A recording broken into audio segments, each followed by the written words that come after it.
पर पश्चिमी देशों के सुर में सुर मिलाने से भारत के सामने पड़ोस में ही क्या दो महाशक्तियों से बैर लेने का खतरा खड़ा हो जाएगा?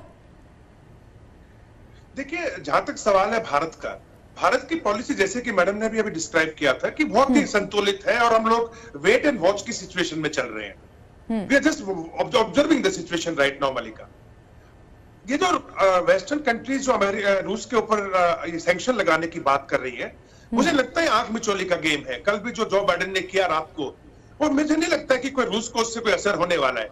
देखिए, रूस की इकोनॉमी जो फॉरेक्स रिजर्व है आज की तारीख में $650 बिलियन तक पहुंच चुके हैं, और उसके अंदर खासकर गोल्ड और मुश्किल से 14% के करीब US डॉलर्स है। यानी इन्होंने अपनी इकोनॉमी को, जो वेस्टर्न इकोनॉमी है, जो स्विफ्ट जिसमें आप बोल रहे हैं, जहां डॉलर का और आपका यूरो का दबदबा है, उसमें से हटा के चीन के साथ मिला के एक अलग ही अर्थव्यवस्था सिस्टम शुरू कर दिया है। यानी ये डिपेंडेंट नहीं है।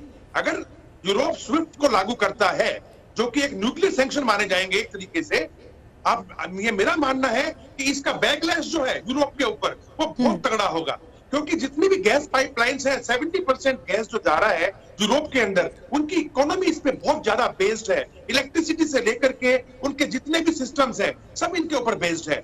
और खासकर अगर जो दूसरा सैंक्शन जर्मनी ने लगाया, नॉर्ड क्या नाम स्ट्रीम 2 का, उसको कहा कि उसको बर्खास्त कर दिया या सैंक्शन लगा दिया, उसको अभी रोक दिया गया है, तो वो तो रूस ने पहले रोका हुआ है।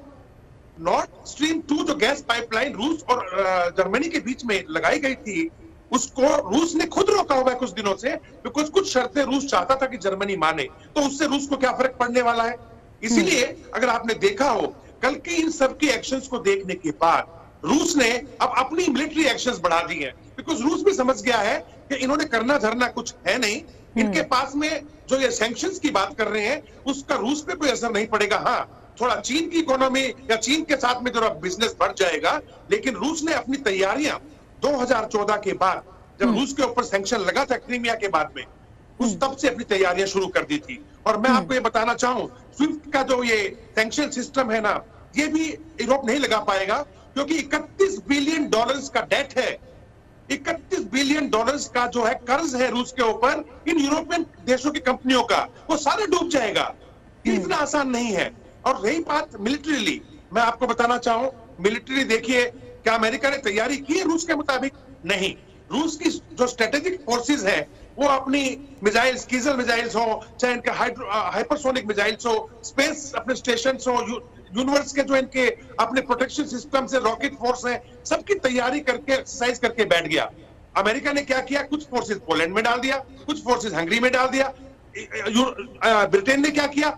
50 जहाज उठा करके इथियोपिया में भेज दिए। जर्मनी ने भी कुछ जहाज वहां भेज दिए। तो क्या ये रूस के खिलाफ तैयारी है?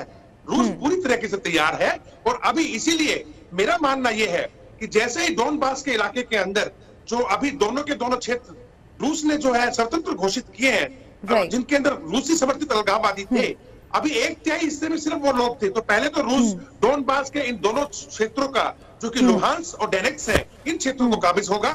उसके बाद खरकीव के एरिया के अंदर, खरकीव के अंदर भी अपने आप को एक रिपब्लिक घोषित किया हुआ इन्होंने, उस शहर को लेगा, और वहां से लेके मोल्डोवा, जो कि पूरी पश्चिम की तरफ एक लाइन खींच लीजिए आप, जिससे कि ब्लैक सी को पूरा यूक्रेन से काट दिया जाएगा। रूस का सेकंड फेज यहां पे जाएगा। और अगर किसी ने इसमें रोक टोक करने की कोशिश की मिलिट्रीली, तो जो रूस की बेलारूस के अंदर 30,000 सैनिकों की मैकेनाइज्ड फोर्स बैठी है, वो या तो उनके खिलाफ एक्शन करेगी, और या फिर वो जो बचा खुचा यूक्रेन है, उसके ऊपर अपनी एक्शन में आ जाएगा।